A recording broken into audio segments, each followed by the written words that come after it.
guys. Hello guys, আপোনালোকে চাই আছে কচু ব্লগছ। সো কচু ব্লগছত এটো এটা ব্লগ নহয়, মানে ইয়াৰে যোনটো ব্লগ আছে এটো হয়তো মই আগতে আপলোড কৰিছো বা হয়তো ইয়াৰ পিছত আপলোড কৰিম। গতিকে এটো হ'ব যায় আছে এটা চ্যালেঞ্জ ভিডিও। তো চ্যালেঞ্জ ভিডিওটো আপোনালোকক মই কৈছো কি চ্যালেঞ্জ হ'ব মই আপোনালোকক কি মাৰ চালে খোপড়ি তোড চালে। এইখন হল ফ্লেভাৰস অফ আসাম মিষ্টিক মায়ঙৰ ৰিজৰ্ট। আপনি ইগনোৰ মাৰক। সো এইখন হল ফ্লেভাৰস অফ আসাম। এতে আমি মানে লাঞ্চ চাঞ্চ কৰিলো, আমি মানে ফুৰিব আহিছিলো এইফালে। সো লাঞ্চ চাঞ্চ কৰিলো, ইয়াৰ পৰা আমি ইতিমধ্যে ওলাই আহিলো। সো এখেত হল আমাৰ প্ৰথম প্ৰতিযোগী মিছ ৰাজশ্ৰী বৰ্মন। এখেতৰ আজি চ্যালেঞ্জটো এইটো হ'ব, মই আপোনালোকক সেই ৰেষ্টুৰেণ্টখন দেখালোৱে, আৰু এই ৰেষ্টুৰেণ্টখনৰ ভালকৈ যদি দেখাব না আপোনালোকে মোৰ আগৰ ব্লগটো চাই ল'ব। সো সেই ৰেষ্টুৰেণ্টখনত তেখেতে আজি যাই কিনে এই যোনটো চফৰ বটল আছে সেইটো ভৰ্তি কৰি আনিব পাৰিবনে নাই?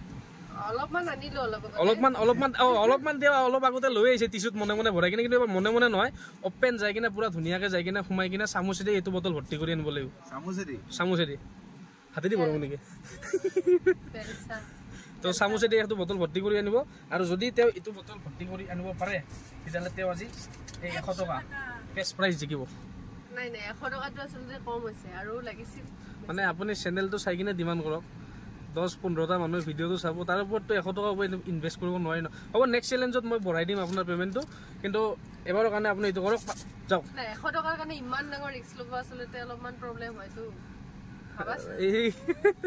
বাকীখিনি কম। চ' এওঁৰ লগত যাব এওঁৰ সত্ৰাধিকাৰী কংকন কলিতা।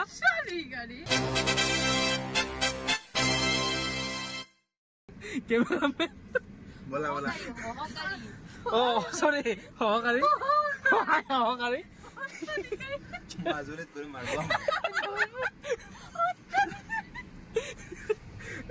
কেমেৰামেন হৈ যাব তেখেতে। মানে মনে মনে বস্তুবিলাক ৰেকৰ্ড কৰিব আৰু আপোনালোকক দেখাব। মই ইয়াতে থাকি কিনে গাড়ীখন পুৰা ৰেডি কৰি ৰাখিম, যাতে তেওঁলোকে যদি ইপিনৰ পৰা দৌৰি আহে মই গাড়ী চাড়ী লৈ কিনে যাতে ৰেডি হৈ থাকিব পাৰো। আৰু বলক, আপুনি ৰেডি নে? আপুনি ৰেডি নে? কওক। মানে ইমান ডাঙৰ ৰিস্ক এটা তথাপিও চাও আৰু আপুনি ট্ৰাই কৰি চাওক। ট্ৰাই কৰি চাওক। চেষ্টা কৰি চাব পাৰি, কিন্তু কি হ'ব যদি গৰু পিটন খাওঁ আৰু কি হ'ব? বেয়া কথা হ'ব। গৰু পিটন কিয় দিব? যিমান যি গ'লে আপোনাক দেখি কিনে আপোনাক লাগালে বস্তা চস্তা দিয়ে চবজে লৈ যোৱা আৰু 1 পেকেট লৈ যোৱা।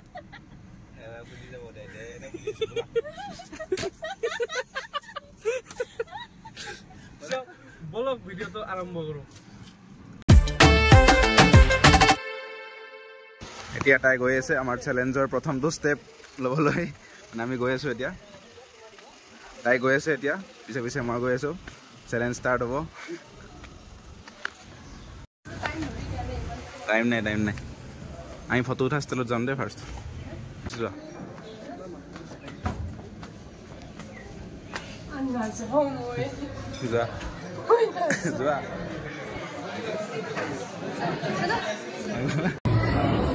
নাই চোন বেছি ভৰ্তি নহ'ব। লোৱা ভৰ্তি নহ'ব চাগে। কি হ'ল লোৱা?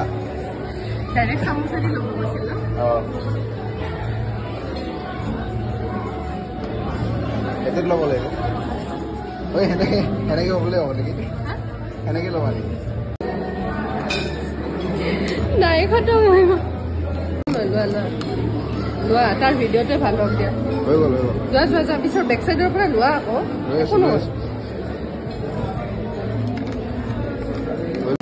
কি হৈ গ'ল ফোন কৰিব কি নহ'ব নহয়, শেষ হৈ যাব। কোনো নাই দিয়া, মোৰ হাতত আছেতো অলপ, এইখিনিতো যাব। মই আনিছো অলপ।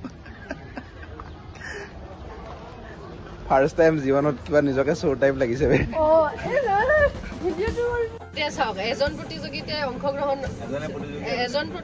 অংশগ্ৰহণ নকৰিল। মানে মই অকল এটাই প্ৰতিযোগী আছিলে আৰু মই হ'ল চেলেঞ্জটো কমপ্লিট কৰিলো। যিয়ে নহওক আধা আধৰুৱা হ'লেও চব গুটি ল'লো। তো মই ইমান মানুহৰ মাজৰ পৰা একদম ফুল হৈ আছে ভিতৰত আপোনালোকে দেখিলে। তো তাৰ মাজৰ পৰা মই ল'লো যিহেতু 100 টকা। মানে এতিয়া মই ক'বলগীয়া একো নাই, মই ভাবাই নাছিলো এনেকুৱা যে কৰিব পাৰিব বুলি। এসপ্তাহ মানুহ আছে তাৰে ভিতৰত বিন্দাছ যাই কিনে চব উঠাই আহিছে চব মানে চবে চব নাছিল বেছি সেইকাৰণে মালটো ভৰ্তি নহওক তথাপিও 70% ফিল আপ কৰি লৈ আহিলে মানে দিব লাগিব আৰু 100 টকা এই নহ'ব বুলি ভাবিছিলোঁ কামটো দিলোঁ আৰু এনেকুৱা চেলেঞ্জ ভিডিঅ' মাজে মাজে আহি থাকোঁ মানে আৰু আমাৰ কংকন দাত চেনেলতো আহিব ডাঙৰ চেলেঞ্জ ভিডিঅ' এনেকুৱা সৰু সুৰা নাহে আৰু এনেকুৱা ডাঙৰ চেলেঞ্জ ভিডিঅ' আহিব ক'ব দিব না মই এক্সাইটেড হৈ আছোঁ কিন্তু দেখাব দি চ' ভিডিঅ'টো কেনেকৈ চাই পেলাই এইটো সৰু সুৰা ভিডিঅ' এটা দিলোঁ আৰু